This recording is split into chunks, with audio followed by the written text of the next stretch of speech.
George, in an effort to improve yourself, because you've always been looking to improve yourself no matter what area, coaching, outside coaching, years ago you came up with the idea of taking a year and devoting yourself to reading as much as you could about a certain topic. I remember one year the topic was listening, and you read as many books as you could on listening, and at the end of the year you'd do something else.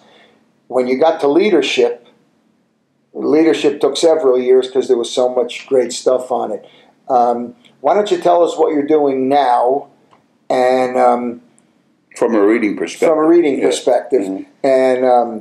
And also let us know, let's say, approximately how many books you read in a month, how many books you read in a year, and how many trips you make to bookstores.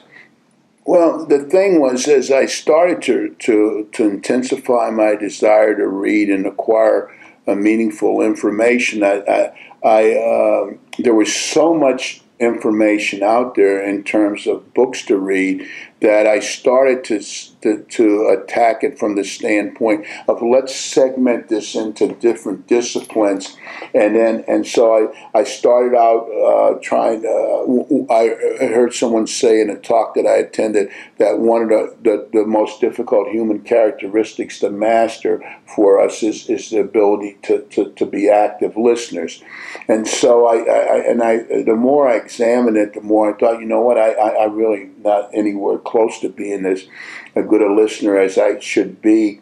But how do you become a better listener? There wasn't any courses that I was ever exposed to where I could go and learn it. So I started to read and practice to try to become a better listener and a better communicator.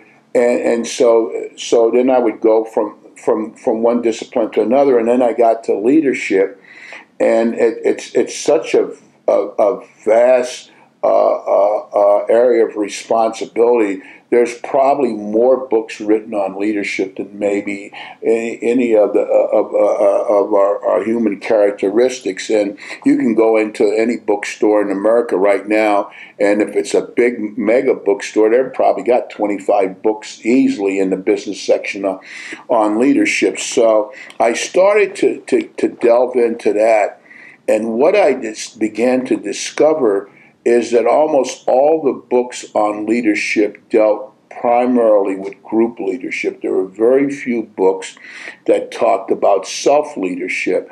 And I began to say to myself, with my self-talk, if you can't lead yourself, how can you lead others?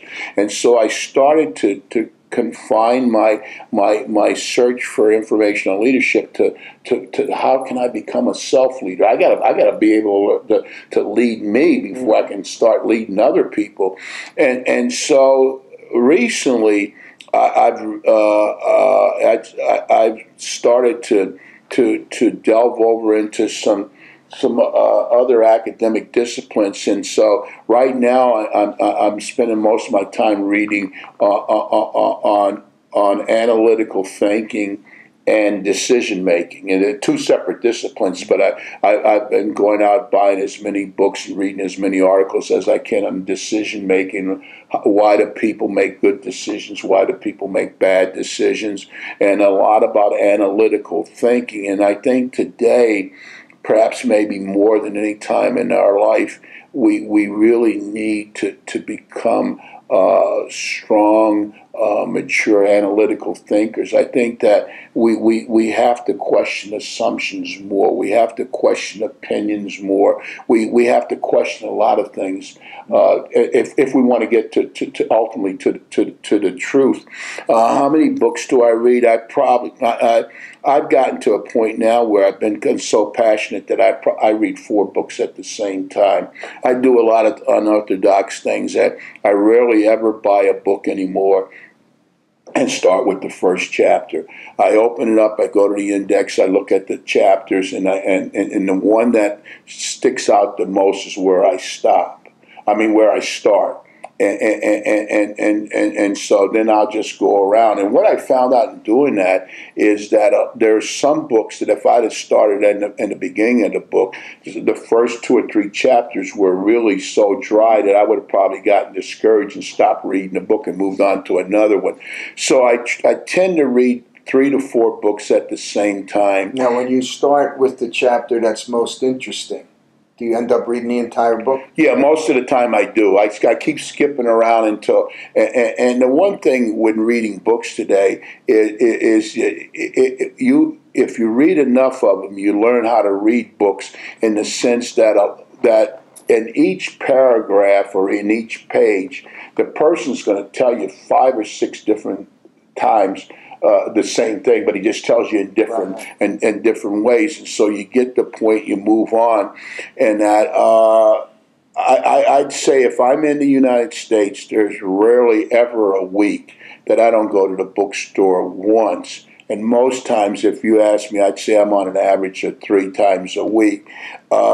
And you purchase every time you go. And I can't think of the last time I went to a bookstore and walked out with nothing. It drives They may change it to Barnes Noble and Raveling. Yeah, it drives my wife nuts because I have all these books piled up, and I know she's thinking, when the hell is he going to read all these? But I get to them, my biggest fear right now is I'm going to run out of time. There's so much that I don't know that I need to know. There's so much that I want to share with other people. I just don't know if I'm going to have enough time. That's my biggest concern. And besides books, in the last, say, 25 or 30 years of my life, the greatest thing that happened to me was Nike, getting a chance to work at Nike. And I told my wife and my son early on that working at Nike was like going to Harvard Business School.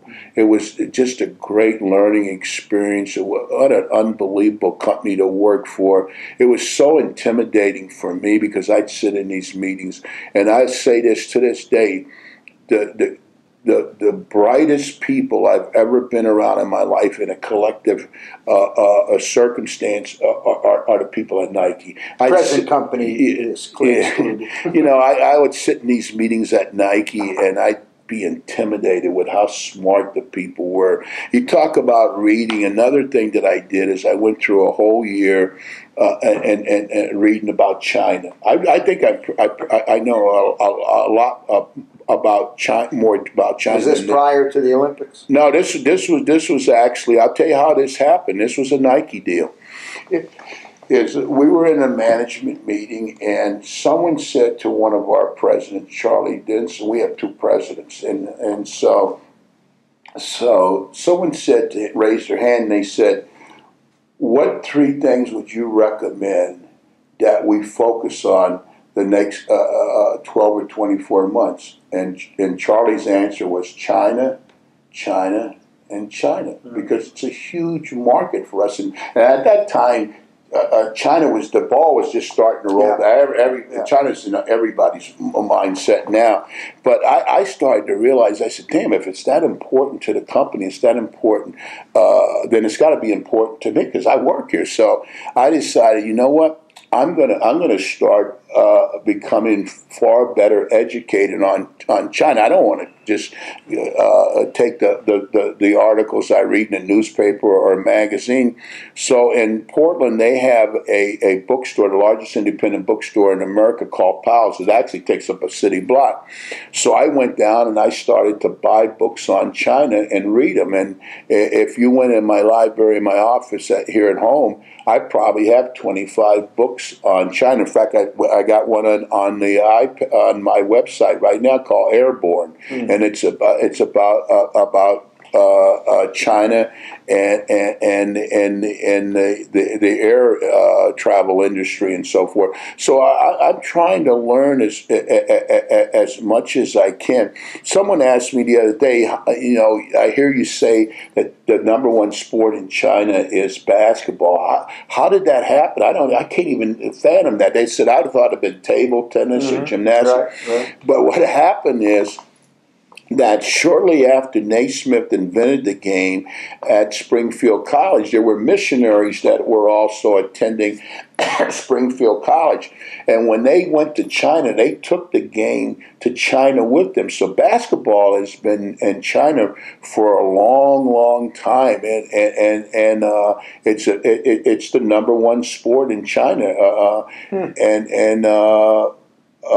Interesting enough, I read in one of the books that I had on China that they have substantial evidence, and I know I'll get a whole big controversy going on this now, but that golf was first played in China. But there are a lot of things that that people don't give other people credit for. For example, and then we'll close on this on China. We went from books to China, but it's pasta. See, the Italians get credit for pasta, but Marco Polo got it from the Chinese when he was over there. He took the pasta back, and they were able to take it to new heights.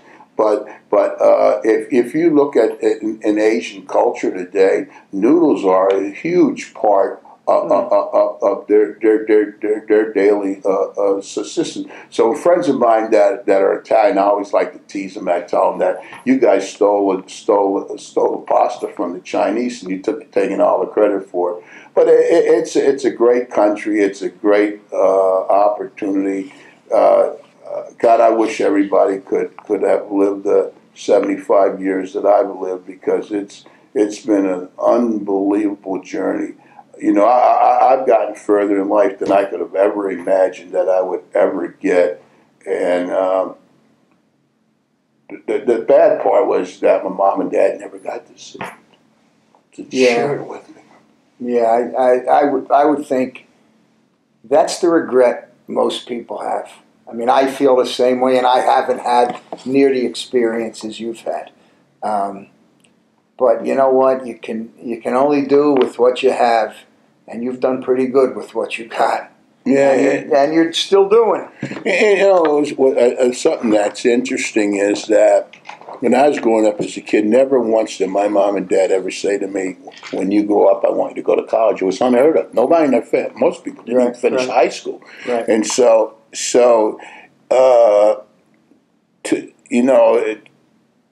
with my mom, the biggest thing was be a good person, be a good boy. Mm-hmm. That was the number one thing. And to this day, as you know, I'm 75 years old, and I still say yes, sir, and no, and no, sir, yes, ma'am, and no, ma'am. But that was just the way I was raised, to be respectful of people, and that. And so I look back on the 75 years, and I just hope my mom and dad are proud of me. Boy, if they're not, they're a lot stricter judges than people. There are a lot of other parents that are a lot more proud of kids they should be less proud of. So we can leave it at that for now.